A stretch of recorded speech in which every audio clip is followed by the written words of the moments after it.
Chairman साहब, क्या कारण है इस्तीफा देने की एक घोषणा और एक वीडियो सोशल मीडिया पर आपने वायरल की?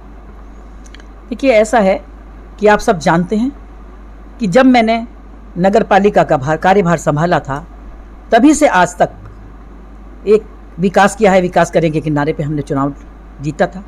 पंकज जी ने बहुत काम किए हैं मुझसे पहले, हमारे परिवार का नाम था, इसीलिए जनता जनार्दन के प्यार ने मुझे आज इस पद पर बैठाया। और उनके जो वोट थे उन्होंने जो दिए हैं, वो मेरे पास कर्ज के रूप में थे और विकास करना था और विकास करती चली गई।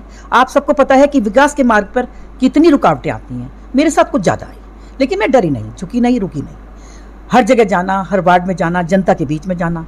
जनता जब मुझसे ये कहती थी कि मैडम आप हमारे वार्ड में आ गई, बस हमें इतना बहुत है, कार्य हो या ना हो, तो मुझे बड़ा अच्छा लगता था। इसी वजह से मैं घर से अनभिज्ञ होकर के अब उनके साथ रही, जनता जनार्दन से जुड़ी रही। आप सब जानते हैं शहर में कितने विकास हुए हैं। जिस टाइम मैं बैठी थी उस टाइम हमारी नगर पालिका 15 करोड़ के लॉस में थी। आज हमारी नगर पालिका रिचेस्ट नगर पालिका है।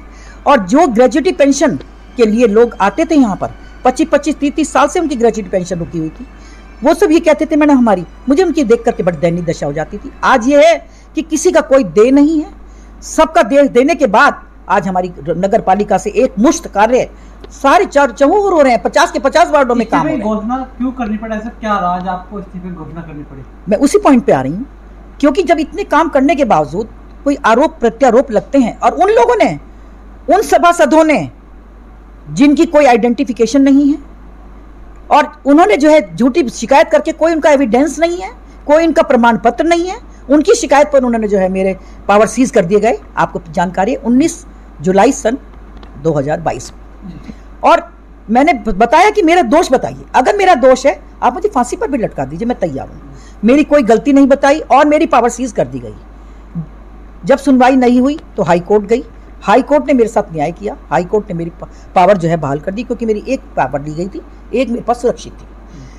आज तक भी मुझे वो पावर नहीं मिली है। पावर की कोई चिंता नहीं है, बात यह है कि विकास जो रुके हुए हैं, 135 काम के टेंडर हो चुके हैं। सभासद कहते हैं मैडम ये नहीं हो रहा, वो नहीं हो रहा, जनता कहती है मैडम, मुझे ये बताइए मैं क्या जवाब दूं, क्योंकि मैं कथनी में और करने में मेरे फर्क नहीं है। अब मैं उन्हें आश्वासन दूं हाँ हो जाएंगे, तो ये मैंने नहीं सीखा है।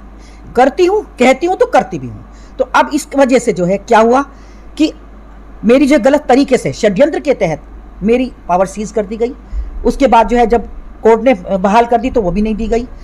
हमने जो है डीएम साहब से भी कहा, प्रति परीक्षण रिपोर्ट भी गलत तैयार की गई। कहने का मतलब यह है कि हर तरीके, डीएम साहब से भी कहा, प्रति परीक्षण रिपोर्ट भी गलत तैयार की गई। कहने का मतलब यह है कि हर तरीके से घेर करके अब ये किया जा रहा है कि चेयरमैन को बिल्कुल हटा दिया जाए। और मैं विकास करना चाहती हूँ, विकास के मार्ग पे आगे बढ़ना चाहती हूँ। जो विकास कार्य रुके हुए हैं, और सरकार की मंशा ये है कि आप विकास करें तो और विकास को रोक रहे हैं। आप इस्तीफा दोगे या नहीं? तो हमने जो है, मैंने हमेशा से यही कहा है कि मेरे को कोई रोकने वाला पैदा नहीं हुआ है, मुझे कोई रोक नहीं सकता, ना रुकूंगी, ना झुकूंगी, ना डरूंगी। अगर हाँ इसश्वर का इशारा मुझे होगा तो मैं रुक जाऊंगी, बैठ जाऊंगी। तो अब अंतरात्मा में यही हुआ कि ईश्वर ने कुछ ऐसी कुछ चेतना मेरे अंदर आई कि अब इस पद से जो है इसको छोड़ दिया जाएगा। मैडम, क्या कारण है? देखिए, सत्ता पक्ष में भी आप जुड़े हुए हैं, उसके बावजूद इस तरह आपको प्रताड़ना का इशारा आप कर रहे हैं, तो क्या लगता है कहीं ना कहीं? यही तो मैं कहना चाहती हूँ, यही मैं पूछना चाहती हूँ शीर्ष नेताओं से कि आकर के देखें, महिला सशक्तिकरण की बात करते हैं जो, वो क्या महिला के साथ हो रहा है। मेरी गलती बस इतनी तो है कि मैं बिल्कुल पारदर्शिता के साथ, ईमानदारी के साथ मैं कार्य कर रही हूँ, विकास कार्य करना चाहती हूँ। यही तो मेरी गलती है, बस यही गलती है मेरी। तो क्या आने वाले चुनाव है, नगर पालिका चुनाव लड़ोगे या नहीं? फिर वो समय बताएगा। ठीक।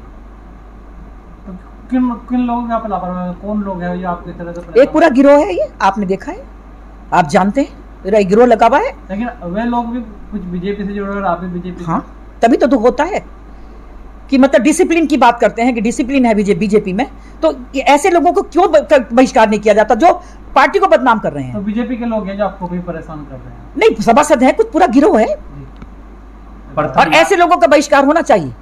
प्रथम नागरिक होने की भी बात, और दूसरी बात महिला सशक्तिकरण का भी यहाँ पर एक विशेष रूप से लगातार नारा चलता आ रहा है, उसके बावजूद भी इस तरह का जो व्यवहार आपके साथ किया जा रहा है, तो क्या कहेंगे इसके? हाँ, इसके लिए यही कहूँगी मन कुंठित है, और ये जो है जो सोच करके, क्योंकि ईश्वर का इशारा ही हुआ है, क्योंकि जब मैंने कहा था कि जब वो रोकेंगे तो इसलिए मैंने जो है मन बना लिया है कि अपना जो है ये काम किया जाए।